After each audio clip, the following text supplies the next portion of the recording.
Hi everyone, welcome to my channel. இன்றைக்கி நம்ம பார்க்க போகிறது எறா தொக்கு தான். இதுக்காக நான் ஒரு கடாயில் கொஞ்சம் பட்டையெல்லாம் போட்டு தாளிச்சிட்டு இதில் வந்து நமக்கு தொக்கு எவ்வளோ அளவு வேணுமோ அதுக்கேற்ற மாதிரி தக்காளி வெங்காயம் எடுத்துக்கலாம். நான் இங்கே வந்து ஒரு 2 பெரிய வெங்காயமும் ஒரு பெரிய தக்காளியும் கட் பண்ணியிருக்கேன். பொடிசாக நறுக்கி எடுத்துகிட்டு அதை வந்து இந்த கடாயில் போட்டு பெரட்டிகிட்ருக்கோம்.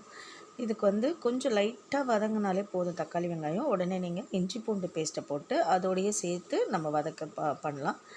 யூஸ்வலாக நம்ம வந்து தக்காளி வெங்காயம் வதக்கின அப்புறம் இஞ்சி பூண்டு பேஸ்ட் போடுவோன்னுவோம், அந்த மாதிரிலாம் வேண்டாம். இது வந்து சேர்த்தே போட்டு வதக்கலாம். இப்போ வந்து கொஞ்சம் வதங்கினோடனே அதில் கொஞ்சம் உப்பு, மஞ்சத்தூள், மிளகாய்த்தூள், தனியாத்தூள் இதை மட்டும் மசாலாவை ஆட் பண்ணி இதை வந்து அந்த வதக்கிறதுலையே கொஞ்சம் சிம்மில் வச்சு வதக்கிட்டே இருப்போம். கொஞ்சம் ஓரளவு வதங்கினா போதும், ரொம்ப வந்து வேகணும்னு அவசியம் இல்லை வெங்காயம் தக்காளி இப்போது இந்த ஸ்டேஜில். ஸோ லைட்டாக வதக்கிட்டோம். அப்புறம் வந்து ஒரு 1/2 கப் தண்ணி இந்த ஸ்டேஜில் நம்ம ஆட் பண்ணிப்போம். 1/2 கப் தண்ணி ஆட் பண்ண அப்புறம் கொஞ்சம் நல்லா சுண்டு வரட்டும். ரொம்ப தண்ணி வேண்டாம், 1/2 கப் போதும். ஏன்னா ரொம்ப தண்ணி மாதிரி வச்சிங்கன்னா குழம்பு மாதிரி இருக்கும். தக்காளி வெங்காயம் ரொம்ப வெந்துச்சுன்னா இந்த தொக்கு நல்லா இருக்காது. அதனால் 1/2 கப் தண்ணி ஊற்றி அதையும் இந்த தொக்கோடு சேர்த்து கலக்கி நம்ம பெரட்டிகிட்டே இருக்கோம். ஸோ இப்போ வந்து ஓரளவு பதத்துக்கு வந்துடுச்சு. அதனால் நம்ம வந்து கழுவி வச்சுருக்க எறாவை எடுத்துப்போம். மஞ்சள், கல்லுப்பு போட்டு கழுவிட்டோம். இதை வந்து க்ளீன் பண்ண எறாவை நம்ம தொக்கோடு சேர்த்து திருப்பி பெரட்ட ஆரம்பிச்சிட்ருக்கோம். ஸோ சிம்லேயே வச்சுக்கோங்க, இல்லை சிம்மை விட கொஞ்சம் ஃப்ளேம் வச்சுக்கோங்க.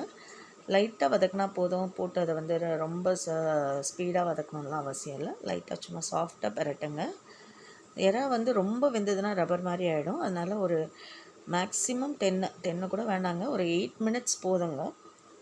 ஸோ இந்த ஸ்டேஜில் நல்லா எறாவை போட்டு நம்ம தொக்கெல்லாம் அந்த காரெல்லாம் வந்து எறால ஏறணுன்றதுனால நம்ம கொஞ்சம் லைட்டாக வதக்கிட்டே இருக்கோம். இது வந்து மஞ்சத்தூள் வாசனை, மிளகாத்தூள் வாசனைலாம் போகுமா, நம்ம வந்து ஃப்ளேமும் ரொம்ப கம்மியாக வச்சுருக்கோமேன்னு ஃபீல் பண்ணாதீங்க. நம்ம கண்டினியூஸாக நம்ம பெரட்டிகிட்டே இருக்கிறதுனால மஞ்சத்தூள் வாசனையும் மிளகாத்தூள் வாசனையும் போயிடும். அதே மாதிரி எறாவும் வெந்துடும். ஸோ இந்த மாதிரி எண்ணெய் தனியாக பிரிஞ்சு வர மாதிரி இருக்கும். இந்த ஸ்டேஜில் நம்ம ஸ்டவ் ஆஃப் பண்ணிவிடுவோம். கொஞ்சம் பெப்பர் தூள் ஆட் பண்ணிவிடுவோம், கொஞ்சம் கருவேப்பிலை, கொஞ்சம் கொத்தமல்லி இப்போ இந்த ஸ்டேஜில் ஆட் பண்ணிவிட்டு ஏற்கனவே ஸ்டவ் ஆஃப் பண்ணிட்டோம். அதனால் சும்மா ஒரு கலக்கினா போதும். இது வந்து இந்த கொத்தமல்லி வந்து ரொம்ப வேகாமல் அந்த சூட்லேயே இருந்ததுன்னா அந்த டேஸ்ட்டே வேறு மாதிரி இருக்கும். இது வந்து ஒரு மாதிரி நல்ல டிஃபனுக்கும் நல்ல கிரேவியாக இருக்கும். தொட்டுக்கிறதுக்கு சாப்பாட்லேயும் வந்து சுடு சாதத்தில் போட்டு நம்ம இதை சாப்பிட்லாம். இதோட மேக்ஸிமம் ப்ரிப்பரேஷன் டைம்னு பார்த்திங்கன்னா 10 நிமிஷத்துலேருந்து 15 மினிட்ஸ். இதே மெத்தட் தான் வந்து சிக்கனுக்கும் நம்ம ஃபாலோ பண்ணலாம். நன்றி, வணக்கம்.